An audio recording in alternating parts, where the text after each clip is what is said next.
हमने हामिद अंसारी साहब की बात की, हमने फेक करेंसी की बात की। अब मैं बात करता हूं करंट सिनेरियो को लेकर के।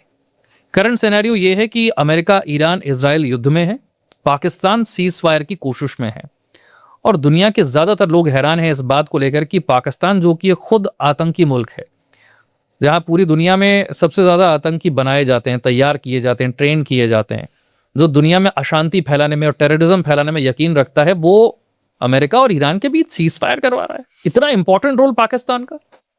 किसने दिया रोल? क्या कोई मीटिंग हुई?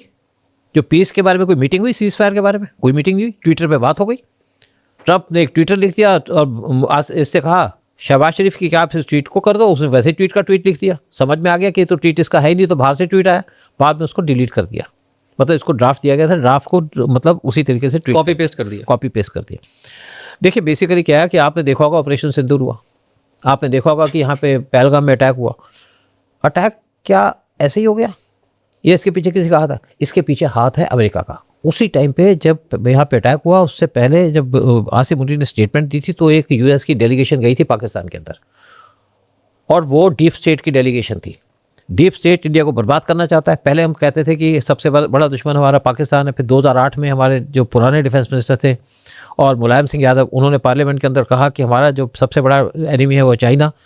फिर आज लोग बात करते हैं हमारा सबसे बड़ा दुश्मन ना पाकिस्तान ना चाइना, वो तो यूएस है, यूएस की डीप स्टेट है। आप कह रहे हैं पहलगाम में हुआ आतंकी हमला सिर्फ मुखौटा पाकिस्तान है, पीछे अमेरिका है? बिल्कुल अमेरिका है। जो कुछ इंडिया के अंदर होता है अमेरिका है। आप मुझे एक बात बताओ कि जब 30 लाख लोग बांग्लादेश के अंदर मैसेकर कर दिया गया, क्या किसने आवाज उठाई?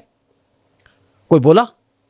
एक लड़की का रेप हो जाए तो यूएस के जो ह्यूमन राइट्स के लोग हैं शोर मचाना शुरू करते थे। किसने क्या शोर मचाया? ये आप उस वक्त की बात करें जब शेख हसीना को विरोध के बाद देश छोड़कर भारत आना पड़ा। देश छोड़ के जब पाकिस्तान बना था उससे पहले। ठीक, आप 1971 की बात कर जी, रहे हैं। 1971 के अंदर। ठीक तो मैं यूएस के सामने लाना चाहता हूँ यूएस का क्या रोल है। शेख हसीना को उठाने का पर्पस था इंडिया को नुकसान पहुंचाना। जब हमने उसके खिलाफ पाकिस्तान पर स्ट्राइक की तो ट्रंप ने फिर शोर मचा दिया। 4 प्लेन गिर गए, 6 प्लेन गिर गए। फिर आसिम मुनीर और शहबाज शरीफ को अपने घर में बुला लिया, गोदी में बिठा लिया, लंच करा दिया। क्या आप किसी के आर्मी चीफ को लंच कराएंगे? क्या इंडिया का जो आर्मी चीफ है वो कभी जाएगा यूएस के अंदर? क्या उसको बुला सकता है? तो ट्रंप का जो मेन है काम है, सिर फिरा हुआ आदमी है वो, सिर फिरा आदमी है वो, और वो बिजनेस के ऊपर जाता है। अब जब इसने यहाँ पे एग्रीमेंट हुआ था ईरान के साथ, तो ट्रंप की स्टेटमेंट आई है कि पैसा कमाओ, तुम भी कमाओ, हम भी कमाएंगे। ये उसकी स्टेटमेंट है।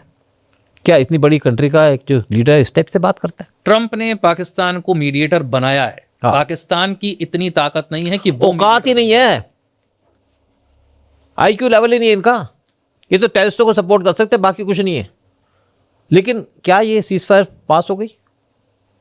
ट्रंप वॉर से बाहर निकलना चाहते थे, लेकिन क्योंकि इजरायली की जो लॉबी है बहुत ज़्यादा स्ट्रांग है यूएस के अंदर, तो ये एग्रीमेंट दोबारा से रिव्यू किया जा रहा है।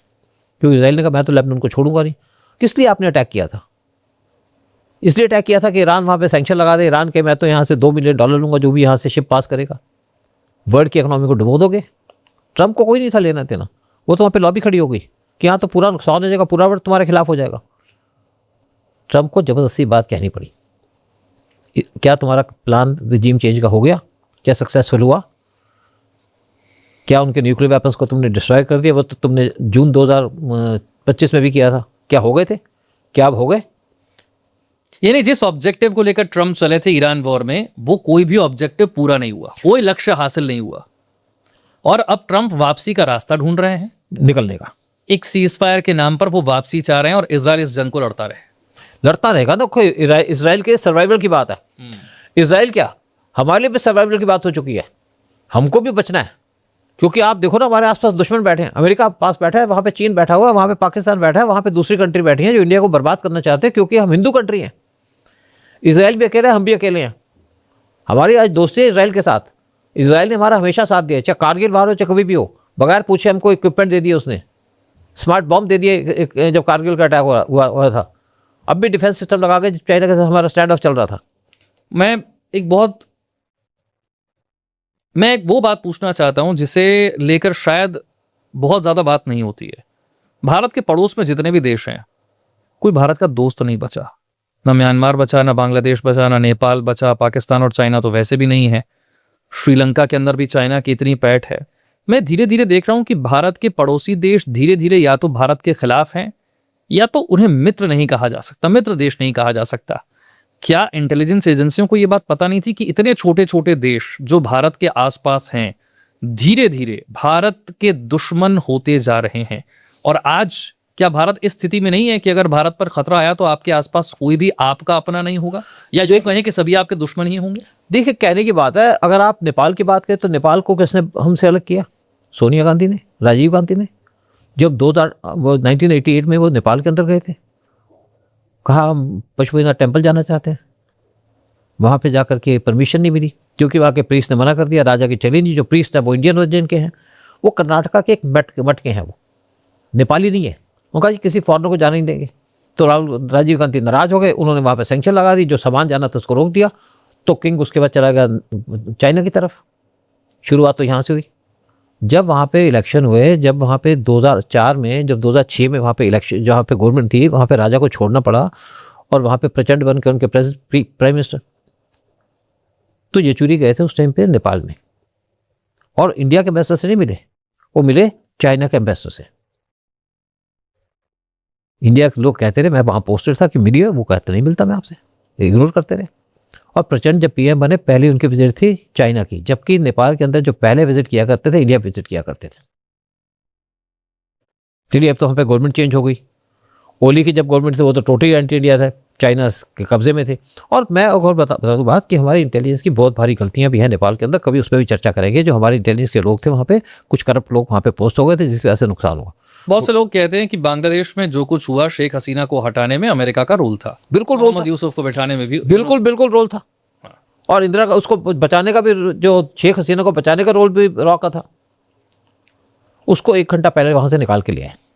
शेख हसीना को बचाने में रॉ का रोल था। हाँ बिल्कुल, उसको मार देना था वहां पे। पूरी प्लान थी इस टाइम पे अमेरिका की, क्योंकि वो उनसे सेंट मार्टिन आइलैंड लेना चाहते थे, जो उसने पूछा इंडिया से कि मैं दूं, इंडिया ने मना कर दिया, क्योंकि हम चाहते नहीं कि हमारे आसपास यूएस की बेसिस हो।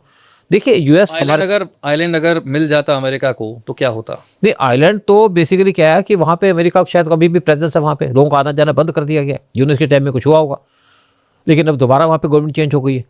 वो गवर्नमेंट को हम तेल भी दे रहे हैं। अल्टीमेटली बांग्लादेश का सर्वाइवल डिपेंड करता है इंडिया के ऊपर। तेल है नहीं, इकोनॉमी उनकी डूब चुकी है। मुझे लगता है दोबारा इंडिया के फोल्ड में आएगा। और वहाँ पे उनके अभी कुछ आर्मी के चीफ भी आए हैं, कुछ उनके फॉरेन मिनिस्टर भी इंडिया के अंदर विजिट किए हैं चुपचाप। फिर म्यांमार के अंदर लगा लीजिएगा, म्यांमार के अंदर घुसने की कोशिश कर रहे थे। अमेरिकन आर्मी जो वो इंडिया के फेवर की बात करती है, लेकिन सीआईए के लोग वहाँ पकड़ेंगे। आपने रिसेंटली देखा होगा कैसे मणिपुर के अंदर कुछ डिस्टर्बेंस कराने की कोशिश कर रहे थे अमेरिका के सीआईए के लोग।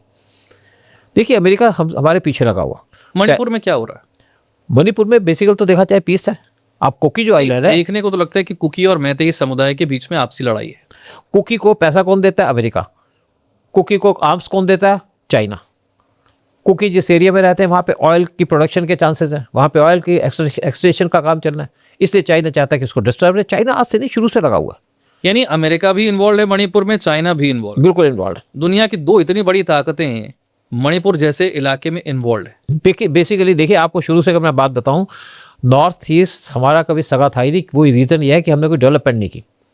ना रोड्स हैं, ना वहाँ पे आपका कनेक्शन है, ना एयरपोर्ट्स हैं, ना रेलवे है। अब जैसे आप बात कर लीजिएगा असम की, असम एक जगह जहाँ पे रेलवे थी, वहाँ पे और ज़्यादा फास्ट रेलवे बन गई है। इवन मिजोरम के अंदर रेल बन चुकी है, रोड्स बन रहे हैं, हाईवेज बन रहे हैं, एयरपोर्ट्स बन रहे हैं। अब वहाँ के लोग खुश हैं, डेवलपमेंट करना चाहते हैं। जब आपकी रोड्स बनेगी, हाईवेज बनेंगे, तो ही तो वहाँ पे इंडस्ट्री आएगी। तो इंडस्ट्री भी वहाँ पे लगने की तैयारी चल रही है। आप ये कह रहे हैं कि हमने नॉर्थ ईस्ट के साथ पराया सलूक किया, क्योंकि वहाँ पे 1-1 सीट है, पार्लियामेंट की 1-1 सीट है, तो हमारी गवर्नमेंट वहाँ पैसे नहीं खर्च करती थी। मोदी के आने के बाद मोदी ने कई विजिट किए हैं और बहुत सी डेवलपमेंट काम किया गया। अब चमक रहा है इस टाइम पे आपका नॉर्थ ईस्ट। और हेमंत बिस्वा भी इस टाइम पे ओपनली सपोर्ट कर रहे हैं इंडिया, एनडीए को, या गवर्नमेंट के साथ हैं इस टाइम पे, बीजेपी की। और इवन आप देखिए नॉर्थ ईस्टर्न स्टेट्स में वहाँ पे पीस है। इवन NSCN वो भी इंडिया के साथ मिल रही है इस टाइम पे, जो कि वहाँ पे देख रहे हैं डेवलपमेंट का काम हो रहा है।